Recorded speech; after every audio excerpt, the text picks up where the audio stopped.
ओम नमः सिद्धेभ्य।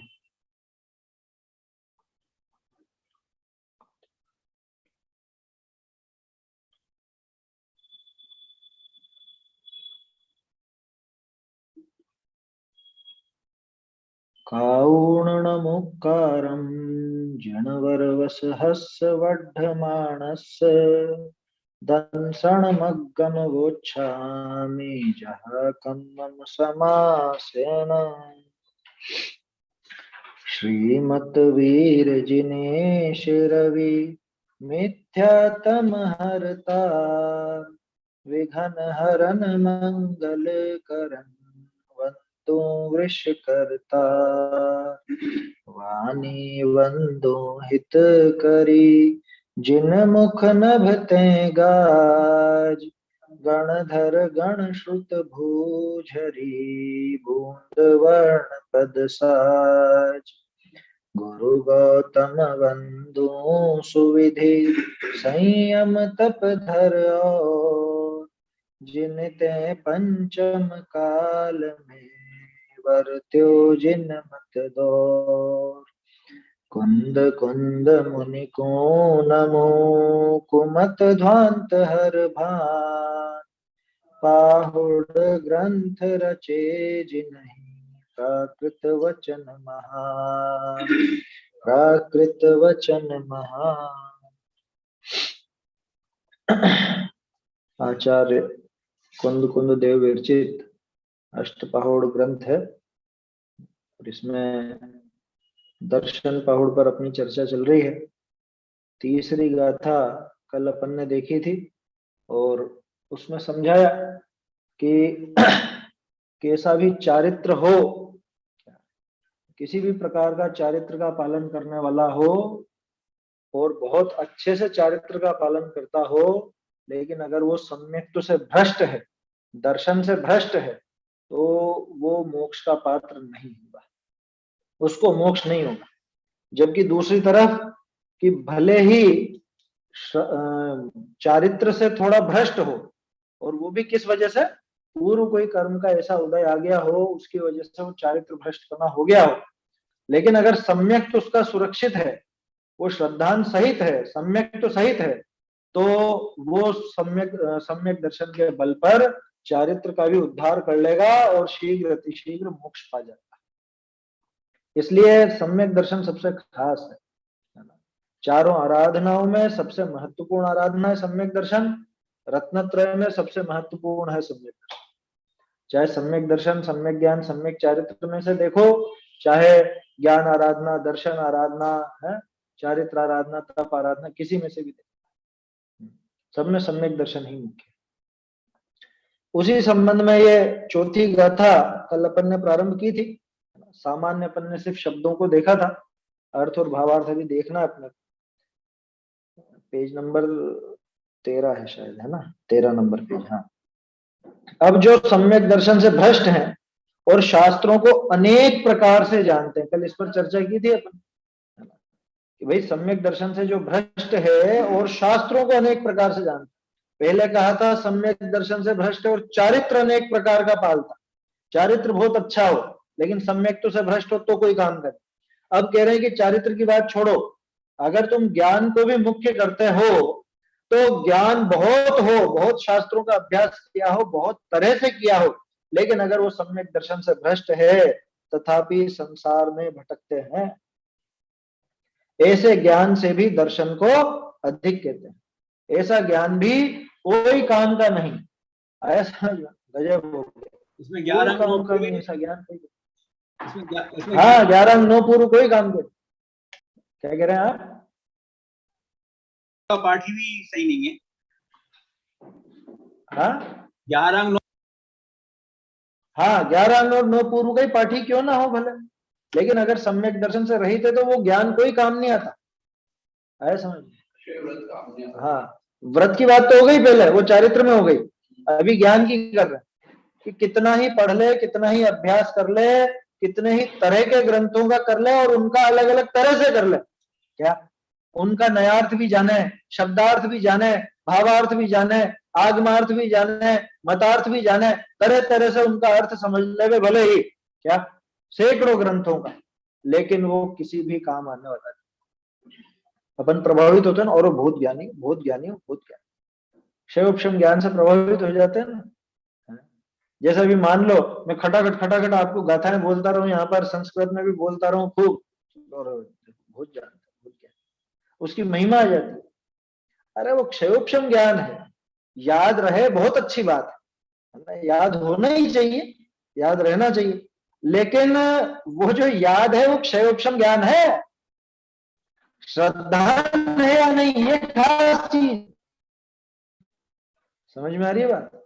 खूब शास्त्रों का पाठी हो, शास्त्रों को मुंह जबानी याद हो, वो सारे शास्त्र मुंह जबानी याद भी हो, इसको उनका अच्छे से अर्थ भी समझता हो, समझा भी देता हो, क्या बहुत अच्छी शैली में और भाषा में बहुत सुंदर ढंग से समझा दे रहे, ऐसा प्रभावित करे कि अरे पूरे हजारों की सभा यूं की मुंह देखती रहे, लेकिन वो कह रहे कोई काम नहीं, इतना ज्ञान प्राप्त करके भी कोई लाभ नहीं, उससे उससे मोक्ष होने वाला नहीं। समझ में आ रही है बात? गजब हो गया। हम तो सोचते थे सम्यक दर्शन पढ़ने से होगा, शास्त्रों के अभ्यास से होगा, यहाँ कह रहे हैं कि तू खूब शास्त्रों का अभ्यास कर ले, लेकिन नहीं। गजब की बात है। बाबूजी का जन्मदिन था, सन शायद 15 की बात है, आखिरी जन्मदिन ही समझ लो, है ना। उसका एक वीडियो आया था, चढ़ा रखा है अपन ने वैसे, वो सुनिएगा आप लोग। उसमें एक ने कहा कि सम्यक दर्शन के लिए कौन सा शास्त्र पढ़े, कौन सा शास्त्र पढ़ लें सम्यक दर्शन, उन्होंने कहा नहीं होगा, पढ़ने से नहीं होगा, जाओ, होगा ही नहीं। तुमको शास्त्र पढ़ने की इतनी चिपकाहट है ना, ये बहुत बहुत पढ़ूं, ये भी पढ़ूं, ये भी पढ़ूं, ये भी जान लूं, नहीं होगा उससे। श्रद्धान सम्यक करना है तो उधर सबसे, अगर बाहरी उसका सबसे नजदीकी कोई रिश्तेदार है तो तत्व चिंतन है, तत्व विचार। टोडरमल जी ने कितना जोर दिया तत्व चिंतन पर। अभी 2-4 दिन पहले वर्धमान विहार ने प्रश्न पूछा था ना, तो क्या करें सम्यक दर्शन के लिए, क्या करें, और टोडरमल जी ने जवाब दे रखा है, क्या करें कि तेरा तो कर्तव्य तत्व निर्णय करने का उद्यम कर, तत्व निर्णय में अपने उपयोग को लगा, इतना मात्र तेरा कर्तव्य, बाकी तो कर्मों का उपशम क्षयोपशम या जो भी होना है वो तो उनके हिसाब से होगा, तेरा कर्तव्य तो इतना है। उदाहरण दिया ना, वो पुत्र का अर्थी क्या करे कि बुद्धि पूर्वक तो वो विवाह करे, यही उद्यम हो सकता है, बाकी होना नहीं होना वो तो भवितव्य अधीन। तो सम्यक दर्शन भवितव्य अधीन है क्या? ये शास्त्रों के भी अधीन नहीं है, ये शास्त्र पढ़ने के अधीन तो बिल्कुल नहीं। शास्त्रों को पढ़ करके उन पर तत्व विचार नहीं करे, तत्व चिंतन नहीं करे, उस तत्व निर्णय करने में उपयोग को तद्रूप होकर नहीं लगाए, तो कहां से हो जाएगा सम्यक दर्शन? समझ में ही बात? तो इसलिए कहते हैं कि ये कोरा शास्त्रों को जान लेना, शास्त्रों को रट लेना, या उसके तरह तरह से अर्थ समझ लेना, इतने से भी काम होने वाला नहीं। अगर सम्यक दर्शन नहीं है तो सारा शास्त्र अभ्यास व्यर्थ गया।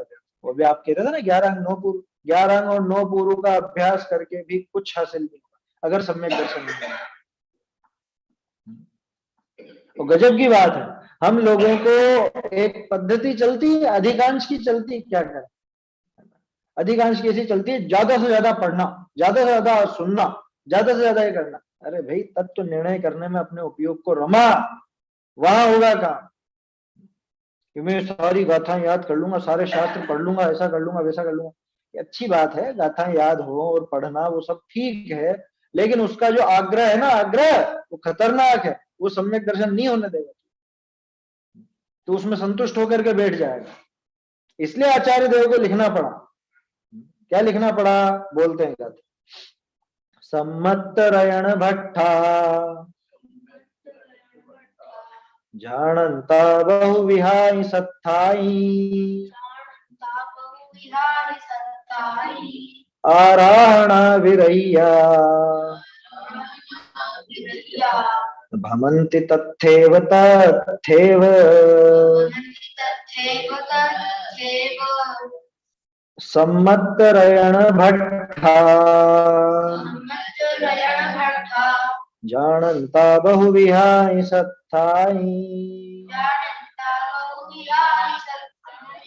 आराहणा विरह्या भमन्ति तथैव तथैव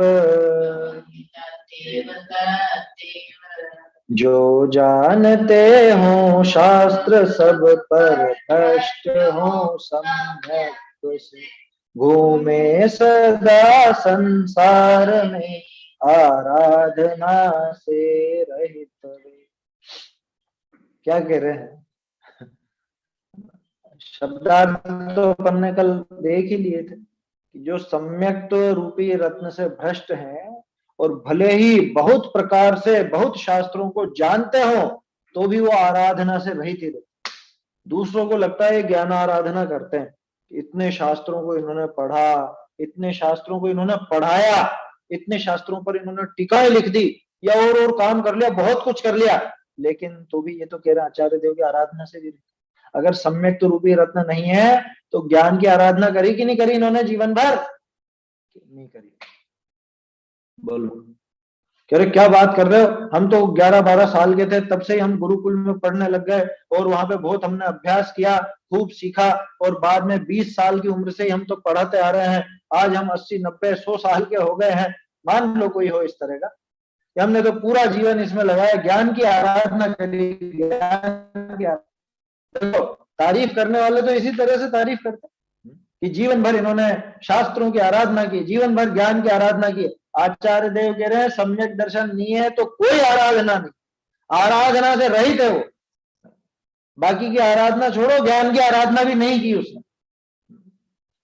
आराधना क्या है इसका अर्थ? राध किसको बोलते हैं? राध बोलते हैं प्रसन्नता को। है समय सार जी में आएगा, राध माने प्रसन्नता, और अपगत राध जिसका, जिसमें राध नहीं हो, जिसमें प्रसन्नता नहीं हो, सुख नहीं हो, वो है अपराध, उसको कहते हैं अपराध। समझ में ही बात? और आराधना, असमन्ता, सब प्रकार से जहां प्रसन्नता हो वो आराधना का काम।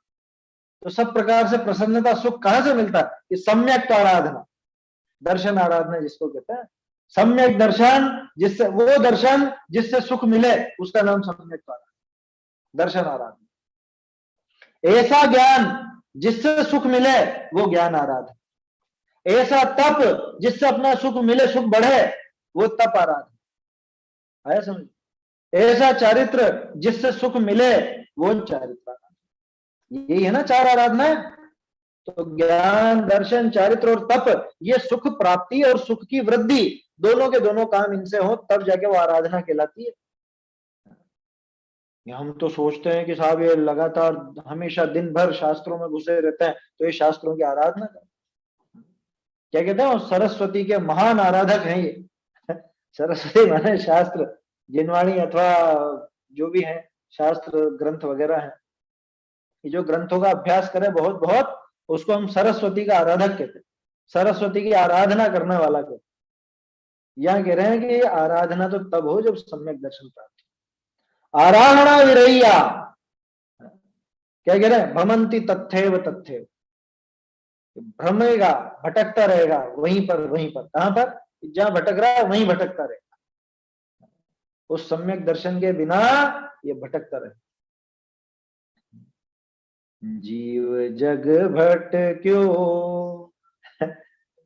समकित बिना, दर्शन बिना जीव जग भटक्यो दर्शन बिना। इसके बिना भटकता रहेगा, संसार में भटकता रहेगा। समझ में ही बात? देखिए अर्थ पढ़ते हैं इसका, गाथा सरल है बिल्कुल, कोई उसमें दाव पेच नहीं है, बिल्कुल सीधी बात है कि तू खूब अभ्यास कर ले शास्त्रों का, खूब पढ़ ले, खूब मुंह जबानी रट ले, दूसरों को पढ़ा दे, खुद सीख ले, दूसरों को सिखा दे, खुद ग्रंथों का निर्माण कर दे, या जो ग्रंथ है आगम है 2000 वर्ष के उनकी टीका लिख दे। ये कोई ज्ञान आराधना, ज्ञान आराधना भी नहीं है और ये ज्ञान कोई काम आने वाला नहीं। गजब कह दिया आपने, ये तो स्वाध्याय कोई काम आने वाली नहीं, कि कोरा पढ़ने की दृष्टि से पढ़ना तो कोई काम आने वाला नहीं। पढ़ क्यों रहा है? अभिप्राय क्या पढ़ने का? इन शास्त्रों को पढ़ने का क्या अभिप्राय? तो इसी भाव से शास्त्र भी पढ़ लेता है और इसी भाव से उपन्यास भी पढ़ लेता है। तेरे पढ़ने के पीछे अभिप्राय क्या है? क्या है तेरा अभिप्राय? बहुत से लोग होते हैं ना जो क्या बोलते हैं, जिनको नशा सा होता है पढ़ने, दे दो किताबें दे दो, एक एक दिन में 500-500 पेज पढ़ लेंगे। वो मोटे मोटे उपन्यास आते हैं ना और रेलवे स्टेशनों पे और इन पे मिलते हैं, जो बहुत से लोगों को ऐसा रस रहता है वो एक दिन में पूरा का पूरा पढ़ डालते हैं। वो है वास्तव में किताबी कीड़े, उनको बोलते हैं किताबी कीड़ा। क्या उनको दे दो बस पढ़ने का शौक है, धनाधन पढ़ना पढ़ना पढ़ना, रफ्तार भी बहुत है पढ़ने की। ऐसे ही होता है, बहुत से आपको मिल जाए, अरे हमने मोक्षमा प्रकाशक पढ़ लिया अभी, कितने दिनों पढ़ लिया, अरे बस 10 दिन में पूरा पढ़ लिया। समय सार जी 15 दिन में अभी पढ़ के पूरा करा। अब मूलाचार पढ़ रहे हैं, वो पढ़ लिया वो पढ़ लिया वो पढ़ लिया। ये सिर्फ पढ़ने का शौक नहीं, बिल्कुल ऐसे ही एक शौक लगा है लोगों को, है ना। कह देता हूँ थोड़ा सा बुरा भी लग सकता है, अटपटा लग सकता है, पेपर भरने का शौक होता है ना। अब देखो जो पेपर बना रहा है उसका तो आशा ये है कि आप उस बहाने पढ़ो, लेकिन एक पेपर भरने का शौक भी होता है। तरह तरह के पेपर निकलते हैं, अलग अलग ग्रंथों के, पहले वर्ष चला करते थे तो उन वर्षों के माध्यम से चलते थे। तो देखो आयोजक की तो कोई गलती नहीं, उसको तो शुभ भाव हो रहा है पूरा 100%। क्यों? क्योंकि वो तो ये चाहता है कि कैसे भी करके इस ग्रंथ को पढ़े तो सही, इस बहाने ही पढ़े। अब होशियार लोग कैसे पढ़ते हैं, वो आगे से पीछे तक फटाफट बस वो प्रश्न देखेंगे, वो उनको ग्रंथ से मतलब नहीं है, उनको तो वो लिखा हुआ कहां पे मिल रहा है वो शब्द फटाक से अपन वहां पहुंचो और वैसा लिख दो कुछ भी जैसा समझ में। अभिप्राय कुछ समझ में नहीं आता, वो पेपर में फर्स्ट भी आ जाए, उससे पूछो इसका अर्थ बताना भैया, ये क्या है यहाँ पे बात, ये तो बताओ, कुछ मालूम नहीं। समझ में आ रही है बात? तो इसको व्यसन मत बना लेना, इसको आत्म कल्याण में अपना सहायक बनाना, तब तो वो काम का है। लेकिन आत्म कल्याण में सहायक नहीं हो, कोड़ा हमको तो भरना है भरना है भरना है। होता है, बहुत से होता है, अधिकांश महिलाओं को शौक रहता है क्योंकि घर में समय ज्यादा रहता है ना, जैसे कभी कुछ और काम करके अभी फ्री हो गए। पुरुष तो दुकान धंधे बैठा है या समझ लीजिए ऑफिस में बैठा है, तो दिन भर वहां पूरा हो जाता है, तो वो तो एकाएक भरे या नहीं भी भरे, भरते हैं हालांकि बहुत से। और महिलाओं को विशेष शौक रहता है, अभी से नहीं बरसों की बात बता रहा हूँ, बरसों से चलता है काम, तो 30-35 साल पहले भी आते थे इस तरह के प्रश्न पत्र वगैरह सब आते थे। और प्रश्न पत्र है कि भरो साहब, पहले बिना किसी विषय के होते थे, अब थोड़ा पैटर्न बदल गया किसी ग्रंथ के आधार पर। मान लीजिए अभी अपन अष्टपाहुड़ पढ़ रहे हैं, अष्टपाहुड़ का प्रश्न पत्र आ जाए, समय सार जी का आ जाए, नियम सार जी का आ जाए, प्रवचन सार जी का आ जाए, मोक्ष प्रकाशक का 10 लक्षण में पेपर दिए तो था आप लोगों को। आया समझ? भाई खुद का कल्याण करने के लिए, अपना अभ्यास और मजबूत करने के लिए अगर करो जब तो अच्छा है, लेकिन एक वो व्यसन जैसा होता है ना, हमको तो भरना है बस। ये क्या बता रहे हैं? मोक्ष मार्ग प्रकाशक का प्रश्न उत्तर है। हाँ तो अच्छी बात है, ये आप ढंग से पढ़िए और ढंग से भरिए, है ना। ये सिर्फ भरना है इस बहाने नहीं। देखो प्रश्न पत्र भरने का तरीका ये है कि पहले आप पूरे उस ग्रंथ का अध्ययन करो और उसके बाद भरने बैठो। सही तरीका बता रहा हूं आपको। लेकिन 99.99% लोग क्या करते हैं, पहले प्रश्न देखें, प्रश्न क्या है, उसके बाद विषय सूची देखें कि कहां मिल सकता है, और फिर वहां जाके उसका उत्तर ढूंढेंगे। समझ में आ रही है बात? ये विडंबना है, क्या करो। ऐसे कहां से पढ़ने में आ जाता है, वो पढ़ना कोई सही पढ़ना थोड़े ना, आपको क्रमशः मालूम ही नहीं है आचार्य देव इसके पहले क्या कहना चाह रहे हैं, उसके बाद क्या कहा है, ये किस अभिप्राय से कहा, कुछ नहीं पता हमको, तो बस वो प्रश्न जो आया है उसका उत्तर ढूंढना। आया समझ में? तो वो थोड़ा सा उचित नहीं है वो, है ना। पेपर का विरोध नहीं कर रहा हूं, ध्यान रखना, पेपर बनाने वाला तो बहुत अच्छे भाव से बनाता, उसका भाव तो ये कि ये ग्रंथ पढ़ ले इस बहाने लोग, क्योंकि लोगों को रुचि रहती। अब ये अपने ऊपर है हम किस तरह से वो काम करते। ये तो इस बीच में बात इसलिए आ गई क्योंकि लोगों को ऐसा लगता है कि हम ज्ञान की आराधना कर रहे हैं, हम दिन भर ज्ञानाभ्यास कर रहे हैं, ज्ञानाभ्यास करें मन माही, हम दिन भर ज्ञान का अभ्यास कर रहे हैं। अरे भाई विचार तो करो, आराधना नाम उसका है जहां प्रसन्नता हो, वो ज्ञान जो आपको प्रसन्नता दिलाए, ना कि कलेश उपजाए। समझ में आई बात? ना कि उसके पीछे कषाय पैदा होने लग जाए, ऐसा ज्ञान का अभ्यास होगा तो किसी काम का नहीं। ये तो बहुत बाहर की कह रहा हूं, आपको आनंद भी आए और सम्यक तो नहीं है तो भी ज्ञान की आराधना नहीं है, इससे आगे की बात तो ये। कि आपको वैकल्पिक ऐसा विकल्पात्मक आनंद भी आता है, लेकिन अगर आपको सम्यक दर्शन नहीं है तो भी वो ज्ञान की आराधना नहीं, तो ज्ञान का अभ्यास सच्चा नहीं। टोडरमल जी की पंक्तियां याद रखिए, क्या उस तत्वाभ्यास में अपने उपयोग को तद्रूप होकर लगा, तद्रूप होकर लगा। तो चाहे आप पेपर के माध्यम से पढ़ो, चाहे आप कैसे भी पढ़ो, लेकिन कम से कम उसमें उपयोग को तद्रूप होकर के लगाओ, तब तो आचार्य का वो लिखना सफल और आपका पढ़ना सफल। उनकी मेहनत भी व्यर्थ नहीं गई, और उनकी तो वैसे भी नहीं गई, क्या कोई ना कोई तो कर ही लेता होगा, हजारों लाखों में से एक भी करे तो भी उनका काम तो सफल। अब अपनी मेहनत व्यर्थ नहीं जाए उसका उपाय करना चाहिए, तो उसका उपाय तो सम्यक दर्शन का उपाय ही है। सम्यक दर्शन अगर है तब तो आपको ज्ञान का अभ्यास बराबर है और ज्ञान की आराधना हो गई, लेकिन अगर सम्यक दर्शन नहीं है तो ज्ञान आराधना नहीं। क्या कहा, जो पुरुष सम्यक रूप रत्न से भ्रष्ट है तथा अनेक प्रकार के शास्त्रों को जानते हैं तथापि वह आराधना से रहित होते हुए संसार में ही भ्रमण करते हैं। 2 बार कहकर बहुत परिभ्रमण बतलाया। लो, भ्रमंती तथ्य तथ्य लिखा ना, ये तथ्य भ्रमंती, तथ्य भ्रमंती, वही भ्रमण करते रहते हैं, वही भ्रमण करते रहते, ऐसा उसका आशय। आराधना से रहित होते हुए संसार में ही भ्रमण करते हैं बारंबार लगातार, उनको कोई ठोर नहीं मिलता, कोई ठिकाना नहीं मिलता। यहाँ पे खूब ज्ञान का अभ्यास करके पुण्य भी बांध ले तो स्वर्ग में होकर के आ जाता है, और स्वर्ग में होकर के आकर के वाया वाया वाया पहुंच जाता है वो 13 इंच में, नरक निगोद आदि में। तो ज्ञान क्या काम आया बताओ। और पहले भी अपन ने कई बार देखा, ये क्षयोक्षम ज्ञान जो है ये तो एक चुटकी बज जाते गायब हो जाता है, 1 सेकंड नहीं लगता, 1 सेकंड में, 1 सेकंड में तो असंख्य समय हो जाता है ना। यहाँ आयु पूरी हुई, अधिक से अधिक 3 समय में तो दूसरी जगह पैदा, और मान लो अगर असंगी हो गया तो ये तो धारणा भी खत्म। अगर असंगी हो गया तो यहाँ जितना कुछ भी याद था ना, बहुत ज्ञान का भंडार था ये। लोग बाग तो अभी इसके वो उसमें तीसरे में या उठा होने में तारीफ ही कर रहे होंगे, बहुत ज्ञानी थे, बहुत ज्ञानी थे। अब तो सब साफ हो चुका है। क्या 3 समय का खेल है सारा साफ। ये तो मैं कंडीशन बता रहा हूँ जो क्या बोलते हैं अपने असंगी हो गया। संगी भी रहे तो भी पिछला याद कहाँ आता। मान लो स्वर्ग में चला गया तो वो थोड़ी ना याद रखने वाला है कोई। यहाँ पे आपने खूब अच्छे से पंच परमागम रट रखे हो, वो स्वर्ग में जाके तो भोगों में फंसने वाला है, ये ज्ञान क्या बचा लेगा। किसको, पंचेंद्रिय को रह सकता है ना, क्या मना करें। मैंने तो असंगी की बात करी। असंगी अगर हो गया, मन छूट गया, तो ये धारणा भी समाप्त हो, और पिछले भव का याद भी उसको आवे जिसको वास्तव में आत्मा की रुचि। कोरा रटंत विद्या की रुचि हो ना, उसको नहीं आएगा। क्या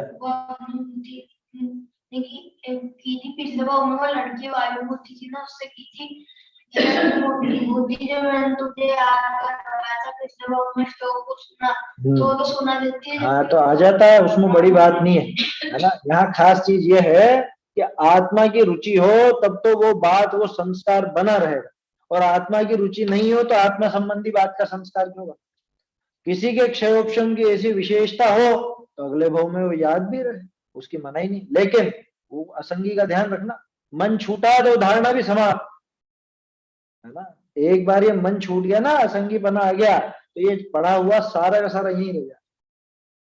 और लिखा तो है टोडरमल जी ने, क्या खूब शास्त्रों का अभ्यास कर ले वो भी मोक्ष मार्ग का अधिकारी नहीं, और जो तत्व विचार सहित है, तत्व निर्णय करने वाला है, क्या भली प्रकार जिसने तत्व निर्णय किया है, वो अगले भव में अगर देवशास्त्र गुरु का योग नहीं भी हो तो भी पूर्व संस्कार के बल से, पूर्व संस्कार के बल से उसके वो काम आ जाता है, वो कर लेता है अपना काम, उस जीव के ये काम आता है।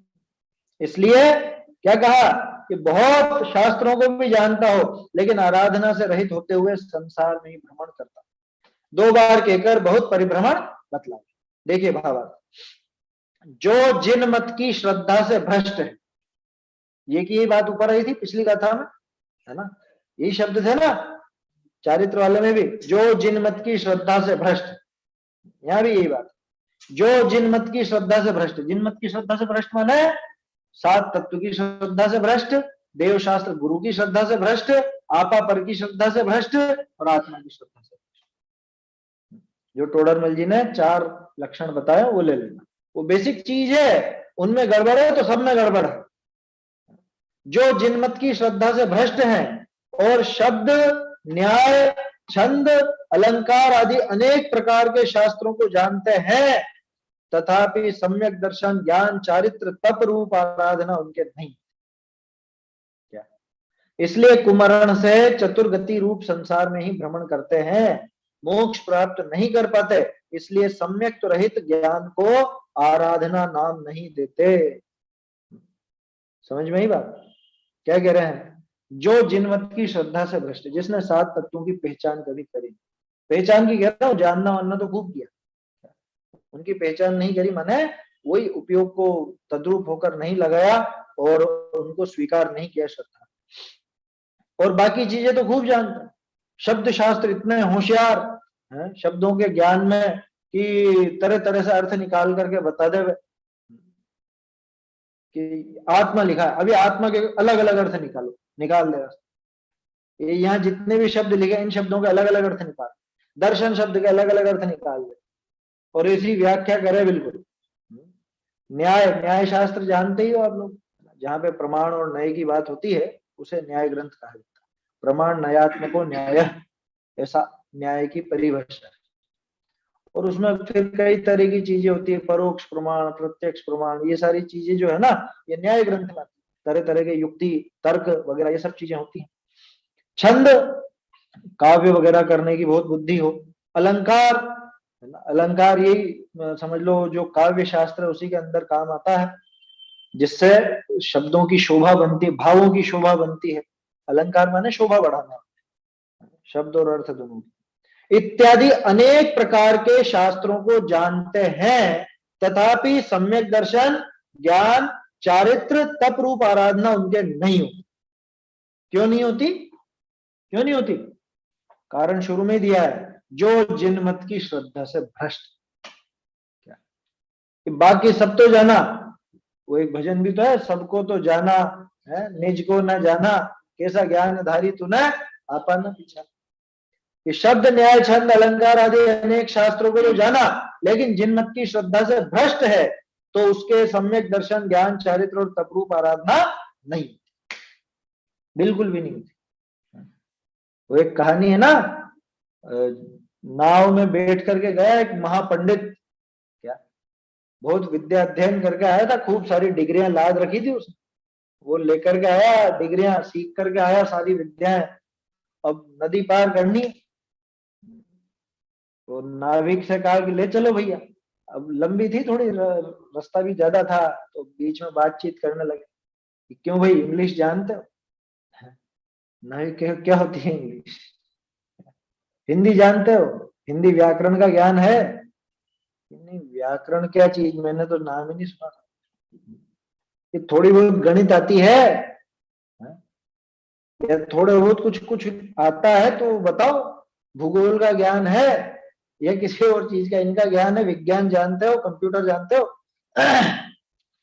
मैं तो कुछ भी नहीं जानता साहब, मैं सिर्फ ये नाव चलाना जानता हूँ, तैरना। क्या रे, तेरा जीवन पूरा का पूरा ये नाव में ही गया, पानी में ही गया, बेकार गया तेरा। क्या ये पंडित ने कहा, उससे महापंडित ने। और फिर बाद में भंवर आया, भंवर, भंवर जानते हैं ना, नदी में भंवर, हाँ, अब उसमें नाव फंसी, भंवर आया, तूफान आया, कुछ भी समझ लो, जिसमें उनका कबाड़ा होना था। अब वो कांपने लगा पंडित। नाविक ने पूछा कि महाराज अब ये नाव डूबने वाली है, बोलो तैरना जानते हो कि नहीं जानते?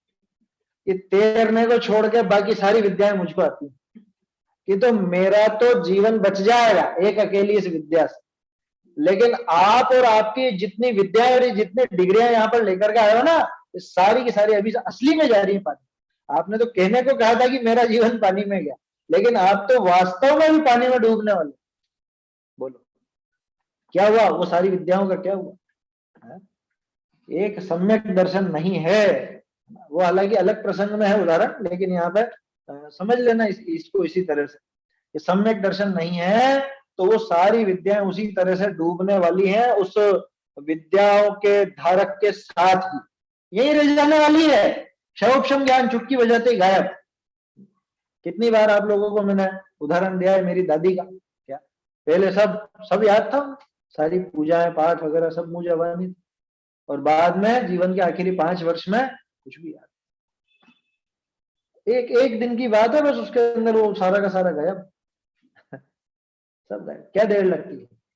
इसलिए क्षयोक्षम ज्ञान का घमंड नहीं करना कभी कि हमको इतना आता है इतना आता है तो क्या याद नहीं करेंगे। याद करो, अच्छी बात है। मुंह होने का फायदा यह है कि अपने को वो विद्या हमेशा काम आती है। वो कहावत है ना, क्या है वो, कंठ की विद्या अंट का दाम है, मुसीबत में आवेगा। अंट माने जेब। क्या अपनी जेब में रखा हुआ पैसा ही काम आता है? ये आजकल ऑनलाइन खूब चल गया ना, ये कुछ भी काम नहीं आएगा। नेटवर्क नहीं है, क्या करोगे आप? जंगल में फंस गए, वहां तो जो आपकी जेब में पैसा पड़ा है वही काम आने वाला, ऐसा है ना। तो कंठ की विद्या अंट का दाम, तो मुसीबत में वही आते का। तो इसलिए ठीक है, अच्छी बात है, याद करना चाहिए, याद करने की मना नहीं है। याद लेकिन किस लिए करना? जगत को दिखाने के लिए, अपना नाम ऊंचा करने के लिए? इसलिए नहीं करना। याद इसलिए करना कि कभी मुझे दूसरे की आवश्यकता नहीं पड़े, कभी एकदम से ये पंक्तियां में दोहराऊं तो मुझे खट से वो तत्व विचार हो आए, वो बात समझ में आ जाए, इसलिए याद रखें। याद रखें, अच्छी बात है, लेकिन नहीं रहे तो घबरावे भी नहीं। खास चीज ये है, जो भी पढ़ा है उसको तद्रूप होकर के पढ़े, उपयोग को तद्रूप होकर के लगावे उस तत्व विचार में, उसमें अपने आत्मा की तरफ से उसको पढ़े, अपने आत्मा के कल्याण के दृष्टिकोण से उसको पढ़े। जो भी पढ़ना, क्या कि मेरा इसमें कल्याण कैसे छुपा होगा। मैं अगर घुमट सार भी पढ़ूं तो उसमें मैं आत्मा का कल्याण कैसे निकालूं, इसमें से ये दृष्टि से पढ़ना चाहिए।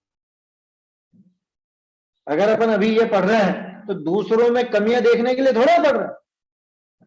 ये सच्चा कैसा होता, कैसा सच्चा स्वरूप होता है, मुनि दशा का सच्चा स्वरूप कैसा, श्रावक का सच्चा स्वरूप कैसा, सच्चा जैन कैसा, सम्यक दर्शन सम्यक ज्ञान कैसा, इसीलिए तो ये पढ़ रहे हैं ना।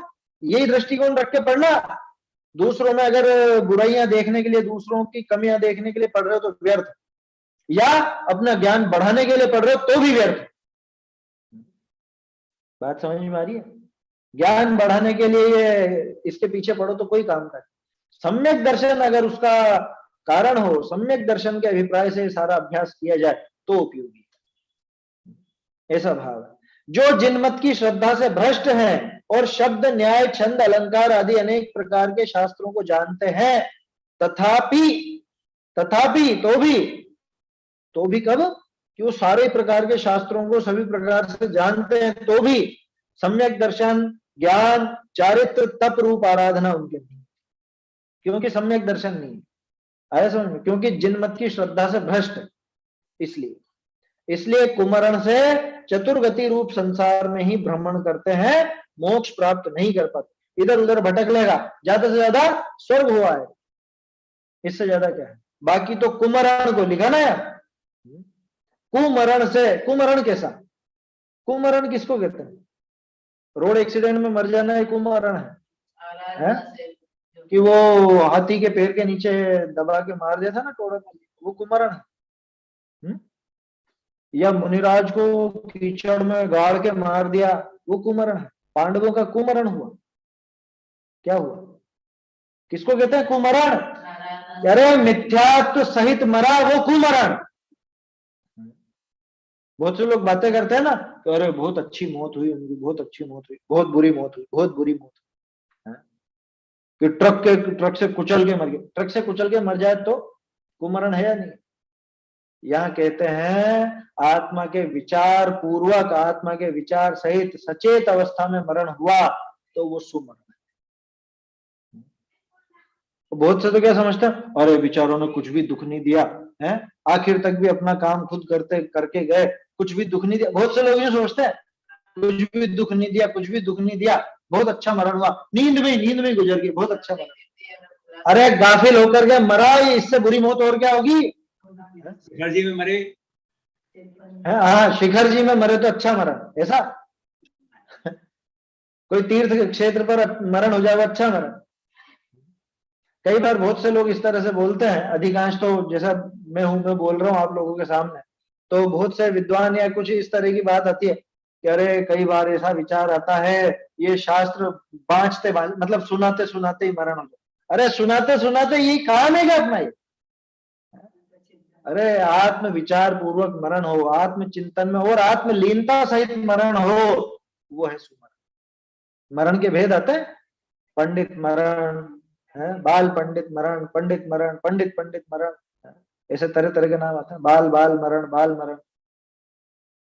मिथ्यात्व सहित जो मरण है, चाहे वो ऐसे करके बैठे हुए मरण हो, चाहे वो ट्रक के नीचे कुचल कर मरण, वो सारा का सारा कुमरण है। सुमरण कौन सा बोलो? अस्पताल में मरे तो कुमरण है कि सुमरण है? अरे अस्पताल में तो कुमरण हो गया अस्पताल में। अरे काहे के लिए हो गया ये बताओ? वहां उनका विचार क्या है? अस्पताल में तो आपको ले जाएंगे, आप नहीं चाहोगे तो ले जाएंगे पकड़ के आपके घर वाले, क्या करोगे? जब हाथ पैर काम नहीं करेंगे तब क्या करोगे? आप कहोगे कि नहीं नहीं मुझे नहीं जाना, नहीं जाना, यहाँ नहीं ले जा रहे, नहीं ले जा रहे, और आप हुए नींद में और ले गए घर वाले, क्या करोगे? बहुत से लोग ऐसा आक्षेप लगाते हैं ना, अरे उनका तो अस्पताल में मरण हुआ था, जस लोक में मरण हुआ था। अरे अभी क्या बात करें, फिर कहोगे कि मुनिराजों से तुलना कर रहे हो। मरण कहाँ होता है इससे कोई निर्णय करेगा कुमरण हुआ कि सुमरण? टोडरमल जी का क्या कहोगे? कुमरण। हाथी के पैर के नीचे मरे थे, कीचड़ में दफना दिया था उनको, पता है? कुमरण हुआ था। भाई आत्मा के विचार पूर्वक मरण हुआ कि नहीं, जगह से फर्क नहीं पड़ता। जगह तो ऐसी ऐसी जगह है जहां पे मुनिराजों पर उपसर्ग करके मुनिराजों को वो कीचड़ में गाड़ दिया, गंदगी में गाड़ दिया है। वो गोघर में, गोघर, गोघर, गोघर समझते हो? गायों के रखने का स्थान, उसको गोघर कहते। बाड़ा बाड़ा। कृष्ण जी का भी हुआ था, कृष्ण जी को। कृष्ण जी मुनिराज थोड़े ना थे, उनका मरण सुमरण था भी नहीं, मर के नरक नहीं गए। कृष्ण जी जो थे उनका तो कोई सुमरण वाली बात भी नहीं, वो आत्मिक विचार पूर्वक नहीं मरण आया, समझ में? अपन बात कर रहे हैं कुमरण और सुमरण। भाई ये पक्का समझना कि अरे धर्मात्मा जन सब निकटो सब सुनाते रहे, सुनाते रहे।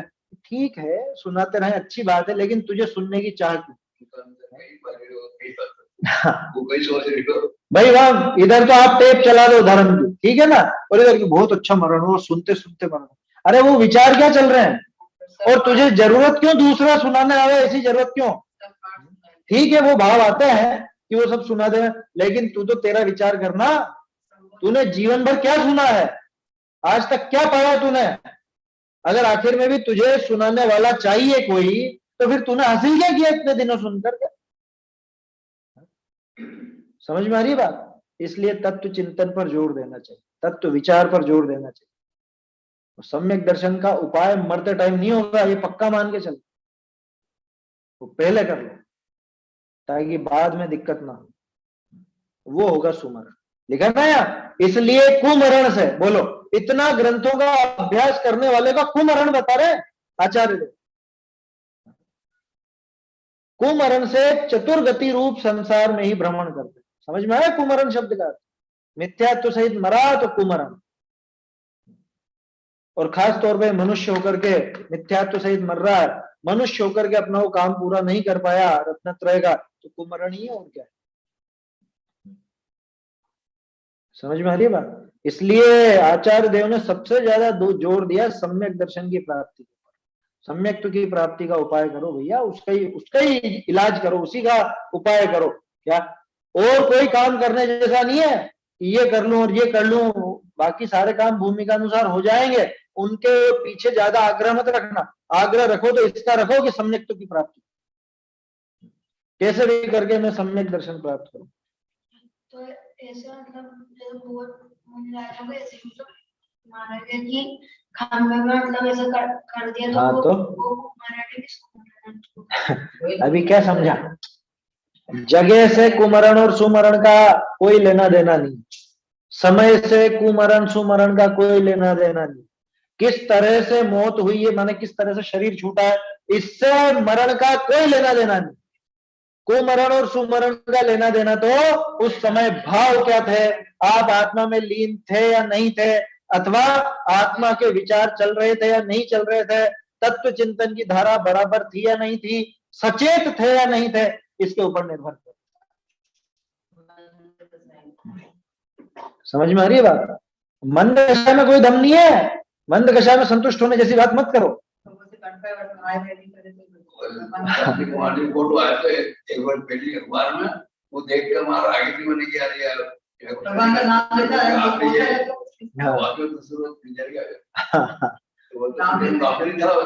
वो तो उसमें तो गाफिल थे वहां, है ना। अब वो जो भी होश में आए हो, तो जो भी विचार चल रहा, जैसे वो विचार करते थे, है ना, अच्छा चिंतन भी बढ़िया चलता था उनका, कई बार बात करते थे ना।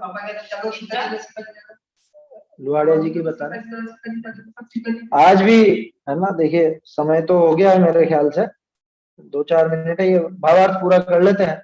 इसलिए कुमरण से चतुर्गति रूप संसार में ही भ्रमण करते हैं, मोक्ष प्राप्त नहीं कर पाते।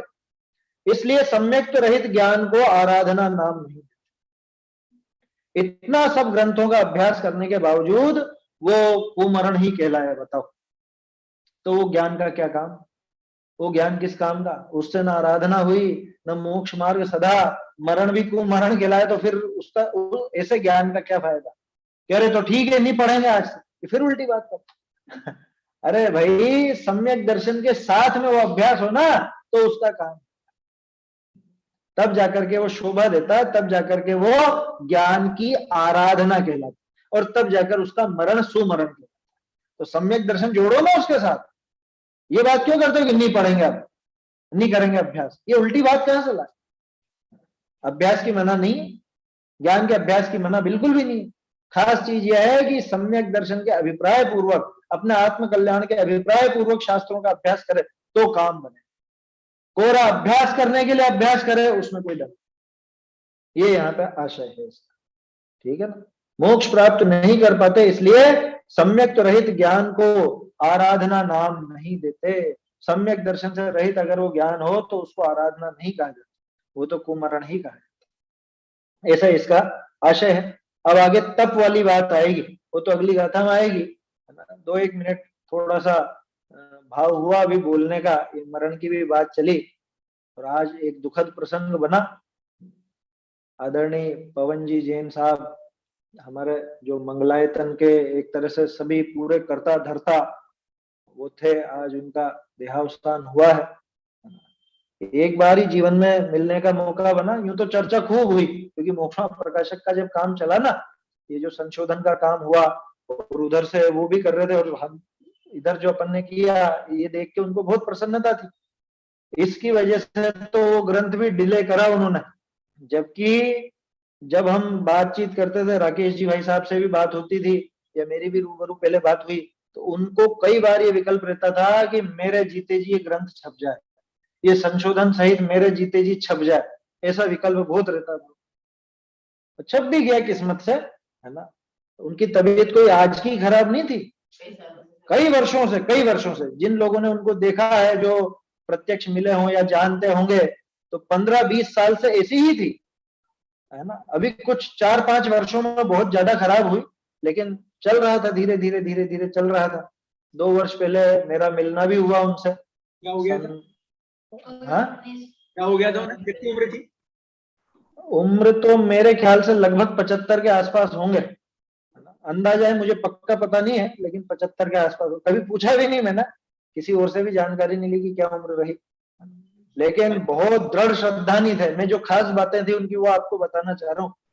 श्रद्धान बहुत दृढ़ था, और बहुत जबरदस्त पक्षधर थे, द्रव्य गुण पर्याय को शुरुआत से ही पढ़ा। मोक्ष मार्ग प्रकाशक की बहुत महिमा थी उनको, बहुत ज्यादा महिमा थी। अभी दशलक्षण के समय उनका एक व्याख्यान हुआ था, तो सबको सुनने लायक, बहुत अच्छा बोले, उनसे उनकी तत्व की पकड़ समझ में आती है। दशलक्षण पर्व भी जो निकला ना, उसके आखिरी दिन की चर्चा है शायद, बहुत सुंदर। तो वो वास्तव में उनकी पकड़ अद्भुत थी, और काफी विचारवान भी थे। जीवन के प्रारंभिक वर्षों में तो धर्म मार्ग में नहीं थे। उनके पिताजी कैलाश चंद जी पंडित जी, जो सोटी वाले पंडित जी कहलाते थे, है ना, डंडे वाले पंडित जी कहलाते थे, जिन्होंने जिनेन्द्र सिद्धांत प्रवेश रत्न माला के भाग भी लिखे। तो उन्होंने बहुत तत्व प्रचार किया और उनकी प्रेरणा पाकर ये बाद में, लगभग इन्होंने बताया था मुझे खुद ने कि 40-45 साल के जब हो गए तब इनकी पहली बाईपास सर्जरी हुई। और उसके बाद से धर्म मार्ग में लगे थे। पहले बचपन में थे, बचपन से जाते थे गुरुदेव के पास, लेकिन जब पढ़ाई लिखाई करी और फिर काम धंधे में लगे तो फिर वो धर्म की रुचि इतनी नहीं रही। लेकिन बाद में जब 40-45 के हुए, समझ लीजिए मेरे बराबर रहे होंगे उस टाइम पर, तब फिर से धर्म मार्ग में लगे और बहुत अच्छी पकड़ उनकी हुई। बहुत अच्छा अभ्यास था और बारीकी से समझते थे, बारीकी से जानते थे। और जो मुझे सबसे ज्यादा आकर्षित करती थी उनकी बात, इतने दृढ़ थे और क्या कहें, साधर्मी का वात्सल्य इतना जबरदस्त, बहुत जबरदस्त वात्सल्य। योगेश जी का जो प्रकरण पिछले वर्ष हुआ, इकलौते व्यक्ति थे जो उनके साथ डट करके खड़े। मुझे ये कहने में कोई शर्म नहीं है बिल्कुल भी। कोई संस्था में इतना दम नहीं था, कोई संस्था में इतनी हिम्मत नहीं थी जो खुल करके सामने आकर के साथ दे रही थी। योगेश जी के प्रकरण में अकेले व्यक्ति थे, मंगलायतन अकेली संस्था थी जिन्होंने बहुत कायदे से साथ दिया और पूरा, समझ लो, पूरी सहायता की। सब लोगों ने फोर्स किया था, कह रहे तुम झुक जाओ झुक जाओ झुक जाओ, योगेश जी तुम माफी मांग लो। इन्होंने कहा नहीं, ये अकेले थे और ये डटे रहे साथ। बहुत दृढ़ थे, प्रभाव भी था इनका, प्रभाव भी बहुत अच्छा था। उद्योगपति थे ही सही, राजनीतिक पकड़ भी काफी अच्छी थी, तो प्रभाव भी बहुत था। और संस्थाओं के बीच में, बड़े बड़े विद्वानों के बीच में कभी कोई ऐसा विवाद का मुद्दा बन जाता था तो ये इकलौते व्यक्ति थे जो मध्यस्थ की तरह काम करते थे, ये झगड़े सुलझाने के काम करते। अब वो सब अंदरूनी बातें हैं, उनको कोई मतलब नहीं, लेकिन मैं आपको उनके व्यक्तित्व की एक झलक दे रहा हूं। इतने प्रभावशाली व्यक्ति, और आज के समय में ऐसे व्यक्ति का जाना बहुत, समझ लीजिए, अपूरणीय क्षति जैसा है। अपन खुलकर बोलने वालों का साथ देते थे, समझ में ही बात। ये तो बहुत से लोग पल्ला झाड़ लेते हैं, कह रहे ये अपन दूर रहो, और प्रसन्न होते थे बहुत। अब मेरा उनसे जीवन में परिचय मोक्ष महाप्रकाशक की वजह से हुआ, सिर्फ व्यक्तिगत परिचय। यूं तो पहले जानते थे, हाँ भाई ये मंगलायतन इन्होंने बनाया है और ये सब बातें हैं। मंगलायतन जाने का काम भी मेरा सिर्फ 2 बार पड़ा। एक सन 8 में शिविर लगा था तो हमारे यहाँ के विद्यार्थियों का एडमिशन कराना था, तब गया था। उसके बाद अभी जब उन्होंने व्यक्तिगत उन्होंने बुलाया मुझे बहुत प्रेम से, उन्होंने मथुरा खुद की गाड़ी मुझे लेने के लिए भेजी है अलग से, जबकि संस्था की गाड़ी आती। मेरा मित्र है सचिन, आप जानते होंगे शायद, गढ़ाकोटा का, तो वो वहां पे प्राचार्य है सचिन।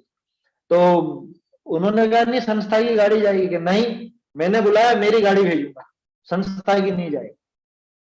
संस्था की गाड़ी नहीं भेजी, खुद की गाड़ी उन्होंने मुझको लेने भेजी और खुद की गाड़ी से ही वापस छुड़वाया भी। ये प्रसंग मायने नहीं रखता है, लेकिन इससे व्यक्ति की भावना पता चलती, वात्सल्य का भाव पता चलता है। हाँ, खुद के, जबकि वो इतने अस्वस्थ की व्हील चेयर के बिना कहीं पे हिलते डुलते, ऐसी स्थिति है, ऐसी स्थिति थी मतलब। और गए तब भी, जब हम गए थे उस समय भी कोई बहुत अच्छी तबीयत नहीं थी, लेकिन काफी प्रेम से और बहुत वात्सल्य पूर्वक उनसे जितना भी, थोड़ा 2 दिन का प्रसंग बना था, 2-3 दिन का, तो वो चर्चा करने का भी जो प्रसंग बना, बहुत उनको भी प्रसन्नता हुई और मुझको भी व्यक्तिगत रूप से काफी प्रसन्नता और संतुष्टि थी कि ऐसे ऐसे महान व्यक्तित्व भी अभी अपने यहाँ पे मौजूद। प्रेरणादायी जीवन था, है ना। वास्तव में अपने को सीख लेनी चाहिए। श्रद्धा में बहुत अटल, दृढ़, एकदम बिल्कुल भी ढीलापन नहीं था श्रद्धा में। और मोक्ष प्रकाशक के लिए पूरी तरह से समर्पित, गुरुदेव के लिए पूरी तरह से समर्पित, गुरुदेव के खिलाफ एक अक्षर नहीं सुन सकते थे। अनन्य भक्त थे वास्तव में गुरुदेव। उन्होंने बहुत प्रचार भी करा है मंगलायतन का, आप देख ही सकते हो। और उसी तरह से मंगलायतन के अलावा मंगलायतन यूनिवर्सिटी, ये जो एक, समझ लो, लौकिक शिक्षा में कैसे भी करके अपना वहां पे प्रचार हो सके, ये भावना भी उनकी थी। और विशेषता बताऊं, डीपीएस स्कूल उनके अधीन है वहां पर, है ना, डीपीएस स्कूल उन्हीं के हैं। उन स्कूलों में उन्होंने इतनी पाबंदी कर रखी है कि वो प्रसंग भी उन्होंने सुनाया जो बताता हूं मैं आपको। वहां इतनी पाबंदी थी, वहां पे टिफिन रोज चेक होते थे सारे ही बच्चों, नॉनवेज बिल्कुल अलाउ नहीं था, बिल्कुल भी अलाउ नहीं, जबकि सभी बच्चे पढ़ने आते। अलीगढ़ मुसलमानों का इलाका, आया समझ में, तो वहां तो नॉनवेज खाने वाले वैसे ही इस पर, लेकिन उनके स्कूल में बिल्कुल नहीं आते। वहां जो प्राचार्य आई, तो वो प्राचार्य ने ऐसा बोला कि अगर अपन ऐसा करेंगे तो जो स्कूल की हाई अथॉरिटी है, ऊपर वाले हैं, क्योंकि डीपीएस बहुत बड़ी चेन है स्कूलों, है ना, दिल्ली पब्लिक स्कूल की, तो कि वो लोग ऊपर से फिर ऑब्जेक्शन करेंगे। तो उन्होंने सीधा कहा कि जिस दिन ये ऑब्जेक्शन खड़ा हुआ, ये डीपीएस की जगह इसका नाम पीपीएस हो जाए। समझ में ही बात, दिल्ली पब्लिक स्कूल की जगह पवन पब्लिक स्कूल नाम हो जाएगा। आप परवाह मत करना कि हमको कोई तुम्हारे नाम की जरूरत है। इतनी दृढ़ता, और वो चाहते थे कि ये, हालांकि पहले उन्होंने ये भी कोशिश की कि जमीगंद वगैरह भी नहीं है, लेकिन उतना नहीं सकता एक बहुत बड़े स्कूल में, उनका प्रयास तो था ये। और मंगलायतन में भी जो पूरा उन्होंने वो तीर्थ धाम की संरचना की है, निर्माण किया है, वहां भी बहुत कायदे से उसके नियम कायदे हैं। सभी जो भी वहां पे जाते हैं उन लोगों के लिए सारी व्यवस्था है वहां कि महिला कोई भी सिर ढके बिना अंदर नहीं जाएगी। जिसके पास नहीं है ऐसा कपड़ा तो उनको चुन्नी वहीं से दी जाती है गेट पर से, कि आप सिर ढक करके अंदर जाओ। बोलो, ये धर्म के प्रति लगाव दर्शाता है, ये धर्म के प्रति दृढ़ता दर्शाता है, श्रद्धा की दृढ़ता। विनय कितनी है, देवशास्त्र गुरु की विनय कितनी। धौला जी का वाचन जब प्रारंभ हुआ, धौला जी का वाचन वहां मंगलायतन में प्रारंभ हुआ ना, वो खुद टोपी लगा के बैठते थे, माथा ढककर, माथा ढक करके अभ्यास करना चाहिए।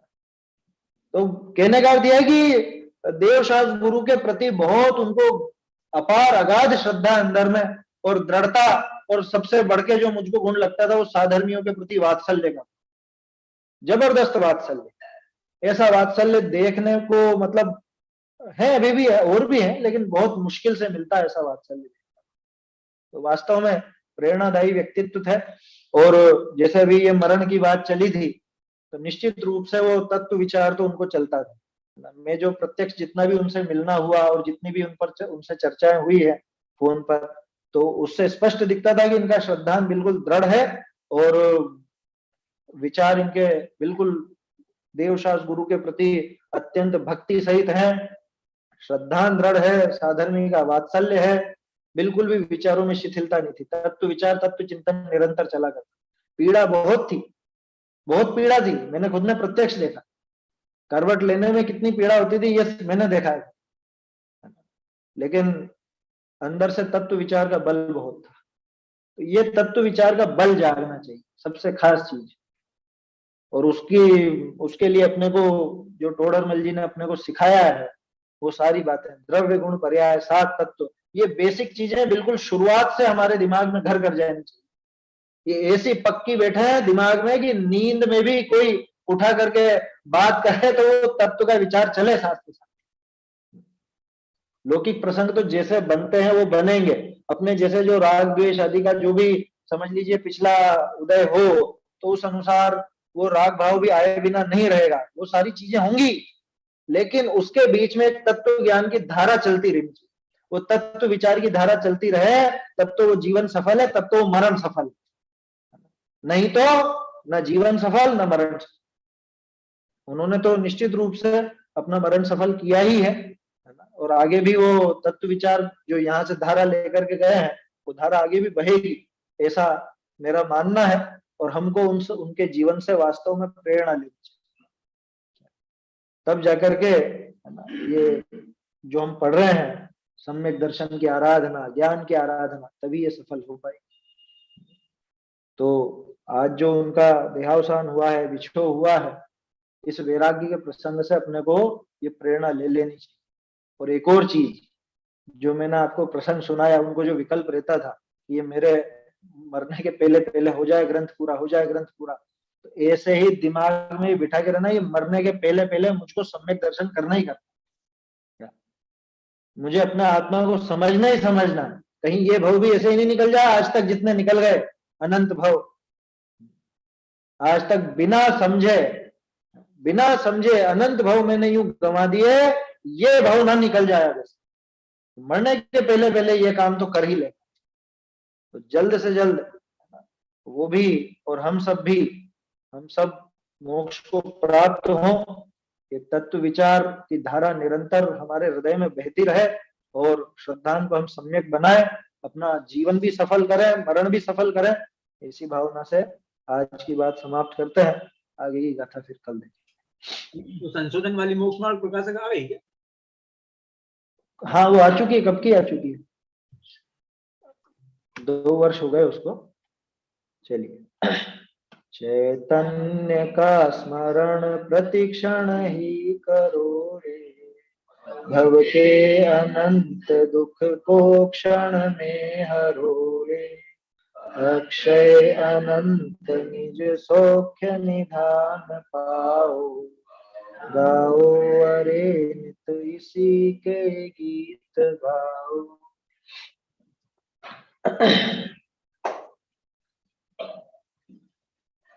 जिनवाणी स्तुति।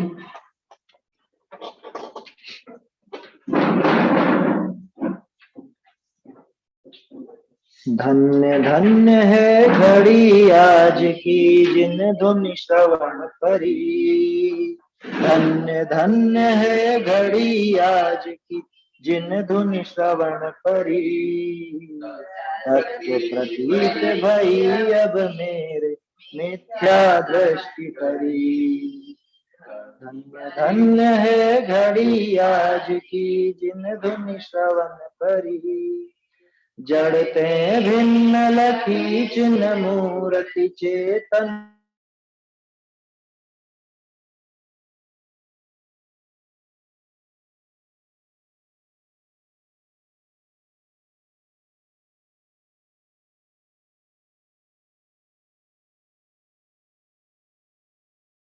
धन्य धन्य है घड़ी आज की जिन धुन श्रवण करी, पाप पुण्य विधि बंध अवस्था भासी अति दुख भरी, पाप पुण्य विधि बंध अवस्था भासी अति दुख भरी, वीतराग विज्ञान भाव में परिणति अति विस्तरी।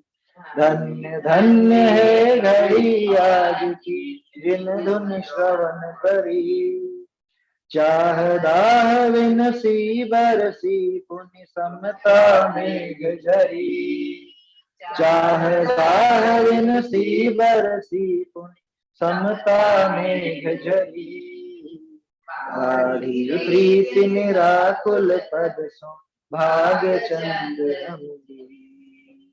धन्य धन्य है घड़ी आज की जिन धुन श्रवण परी, तत्व प्रतीति भई अब मेरे मिथ्या दृष्टि करी।